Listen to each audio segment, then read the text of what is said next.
बिहार में जारी रहेगी मतदाता सूची सत्यापन की प्रक्रिया। सुप्रीम कोर्ट ने भी साफ कर दिया है कि इस प्रक्रिया पर रोक नहीं लगाई जा रही है। बिहार में जारी रहेगी मतदाता सूची सत्यापन की प्रक्रिया। सुप्रीम कोर्ट में इस मामले पर करीबन 2.5 से 3 घंटे की सुनवाई हुई, जिसके बाद में सुप्रीम कोर्ट ने भी साफ कर दिया है कि इस प्रक्रिया पर रोक नहीं लगाई जा रही है। हालांकि तमाम जो विपक्षी पार्टियां थीं जिन्होंने यहां पर याचिका दायर की थी, उनकी तरफ से यही कहा जा रहा था कि इस प्रक्रिया पर रोक लगनी चाहिए, क्योंकि इस प्रक्रिया से खासतौर पर बिहार के हजारों लाखों मतदाताओं के वोट कट सकते हैं।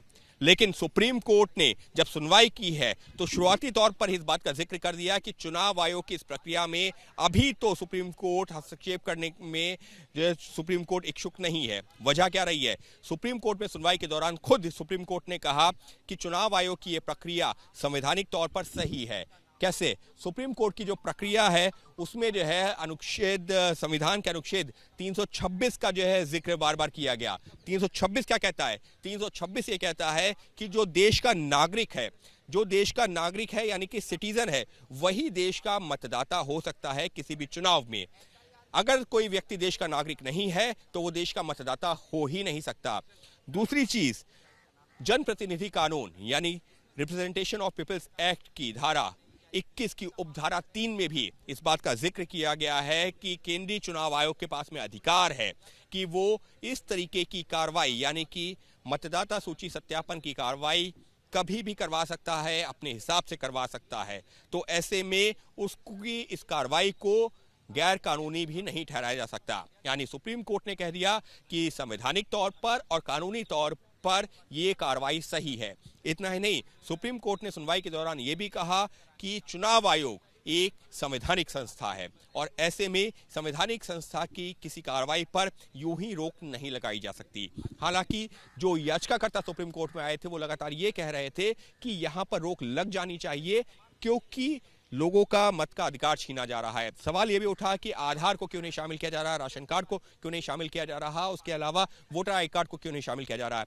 तो सुप्रीम कोर्ट में ही नहीं, चुनाव आयोग लगातार ये बताता रहा है कि जो कि सुप्रीम कोर्ट में भी बताया है कि आधार को क्यों नहीं शामिल किया जा रहा है। चुनाव आयोग की तरफ से लगातार यही कहा जाता रहा है कि आधार आपकी पहचान है। उदाहरण के तौर पर अगर मेरा आधार है तो उससे ये तो पता चलता है कि अंकित का ये आधार है, ये फला व्यक्ति अंकित है, लेकिन क्या जो है वो देश का नागरिक है, क्या मैं देश का नागरिक हूं, ये इससे नहीं साबित होता है। और वो साबित करने के लिए जरूरी है आपको दस्तावेज देना जिससे साबित होता हो कि आप देश के नागरिक हैं, क्योंकि जब आप देश के नागरिक होंगे तभी आप संविधान के मुताबिक मतदाता बन सकते हैं। और इसी वजह से सुप्रीम कोर्ट ने यहां तक कह दिया कि हम चुनाव आयोग को नहीं रोक सकते अगर वो ये सुनिश्चित कर रहा है कि जो देश का नागरिक जो हो वही मतदाता बने। और सुप्रीम कोर्ट की टिप्पणी अपने आप में काफी महत्वपूर्ण है।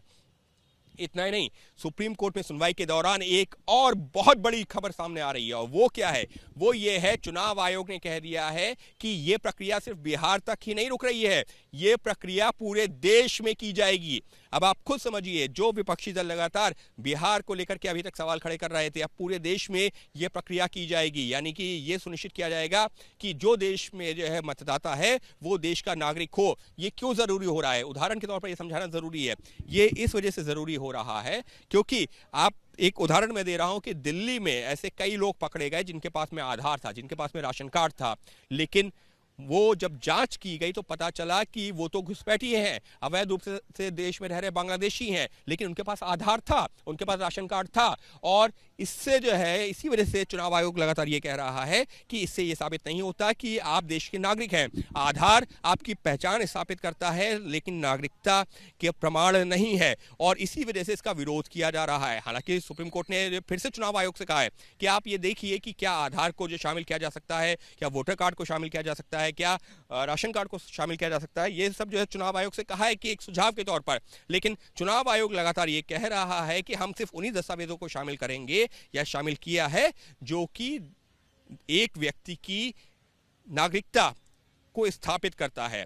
तो इस वजह से अगर हम सुप्रीम कोर्ट में जो पूरी बहस चली है उसके जो है कानूनी और राजनीतिक पहलू दोनों को समझना चाहें तो राजनीतिक पहलू उसका ये ज़रूर निकल के आता है कि एक तो जितना जो पूरा विवाद चल रहा था, विपक्ष लगातार सड़कों पर भी मुद्दा उठा रहा था, जनता के बीच भी जा रहा था ये कहते हुए कि लोगों के वोट कट जाएंगे और इस वजह से इस प्रक्रिया पर रोक लगनी चाहिए, तो सुप्रीम कोर्ट ने भी उस प्रक्रिया पर रोक नहीं लगाई है, प्रक्रिया जारी रहेगी।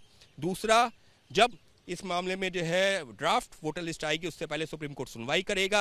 और तीसरी चीज़ जो और आने वाले दिनों में जो है जिसको लेकर के जो है हंगामा हो सकता है, विवाद हो सकता है, वो ये है कि चुनाव आयोग का ये बयान कि ये प्रक्रिया सिर्फ बिहार तक ही नहीं सीमित रहेगी, आने वाले दिनों में पूरे देश में अपनाई जाएगी। और चर्चा में इस वजह से और ज़्यादा आएगा क्योंकि बिहार के बाद होना है बंगाल का चुनाव, और बंगाल में चुनाव से पहले भी अगर ये प्रक्रिया अपनाई जाती है तो यकीन मानिए चर्चा भी होगी, विवाद भी होगा, आरोप प्रत्यारोप का दौर भी चलेगा। लेकिन अब सब कुछ निर्भर करेगा सुप्रीम कोर्ट के फैसले के ऊपर, क्योंकि अगर सुप्रीम कोर्ट ही कह देता है कि प्रक्रिया पूरी तरह सही है या इसको ऐसे ऐसे जो है पालन करना चाहिए, कितने दिनों पहले हो सकता है, कितने दिनों पहले नहीं हो सकता है, अगर सुप्रीम कोर्ट उसमें कुछ हस्तक्षेप करता है तो उस हिसाब से ये कार्रवाई आगे बढ़ेगी। लेकिन फिलहाल तो बिहार में मतदाता सत्यापन सूची यानी SIR की प्रक्रिया रहेगी जारी।